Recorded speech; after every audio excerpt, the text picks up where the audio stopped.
Yo, what's up crew? Welcome back to a new video, you guys. Today we are here at the National Museum, the US Air Force. Super sick. This place is massive. There's 4 huge hangars of aircrafts. So we're gonna walk inside, check it out. We started our massive tour by checking out some of the planes from 1914 to 1918. In this timeline, it was mostly World War I planes, so most of these were military. One of the planes that caught my eye was the P-26A Peashooter. This plane was the first all-metal monoplane fighter in regular service. It was super sick looking at it as well. The designs were incredible. Moving on from World War I, we moved on to World War II, from 1939 to 1945. There were some incredible planes in here. One plane I was super stoked to see was the B-17F, or Flying Fortress Memphis Belle. The Memphis Belle flew in every combat zone during World War II, but its most significant service was over Europe. With a huge combat radius of over 600 plus miles, this bomber helped win the war by crippling Germany's massive war industry. After the Memphis Belle, we saw the plane that dropped one of the most controversial bombs in the history of war. The B-29 Boxcar dropped the Fat Man atomic bomb on Nagasaki on August 9, 1945. The bomb destroyed 5 square miles of the city and caused about 140,000 deaths by the end of 1945. It was pretty incredible to see this plane in person. We then headed on to Hangar 2, which consisted of the Southeast Asia War.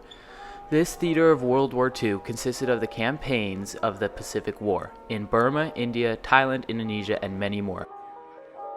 We then headed to the 1950s to visit the Korean War. There wasn't too much that caught my eye here, but I did get to walk inside a really cool gutted out bomber.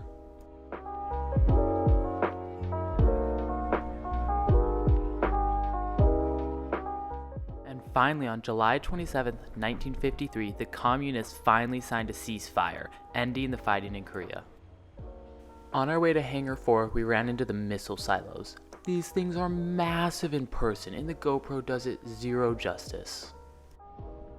On to Hangar 4 and one of the coolest planes I think I've seen in my life, the XB-70A Valkyrie. This thing is the only one on planet Earth. With a top speed of 2,056 miles an hour and a service ceiling of over 77,000 feet, this plane needs 6 huge engines to take it to the limits. After that incredible piece of history, we got to check out a super cool space shuttle, which is always a fun change. Checking out the rest of Hangar 4, we got to see the Presidential Gallery, which holds all the Air Force Ones that are decommissioned. The first one we checked out was the Sacred Cow, which held President Franklin D. Roosevelt. The next one we checked out was the Independence, which carried President Harry S. Truman.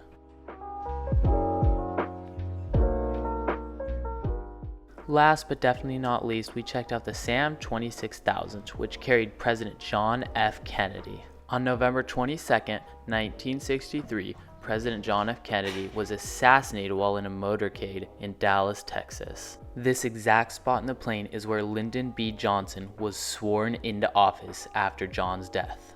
On a lighter note, we got to see a super cool Lego city on our way out of the museum.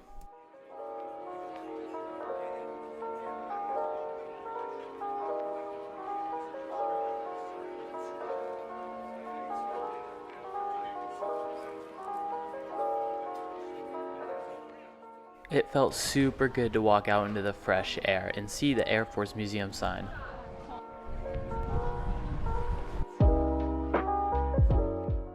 After a super long day of touring, we headed to the best fast food place out there, Chipotle. After one of the best dinners I've had in my life, we headed to a super cool little local skate park to shred for the rest of the night.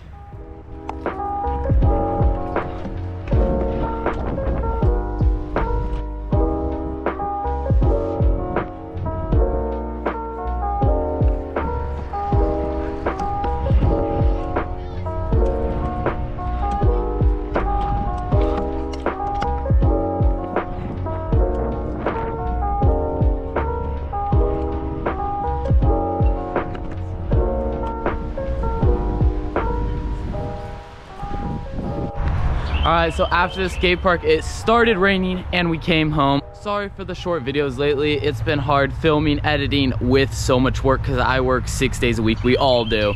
So hopefully some more like short content coming out. It'll be a lot of fun though. So I'm gonna film with some of the riders today. And don't forget to like and subscribe. We're trying to get to 1,000 subscribers soon. So make sure you go hit that subscribe button. Thank you guys for watching this video. It was fun using the voiceover. I got a new mic, so that's pretty sweet. But I hope you guys have a good rest of your day. Peace out.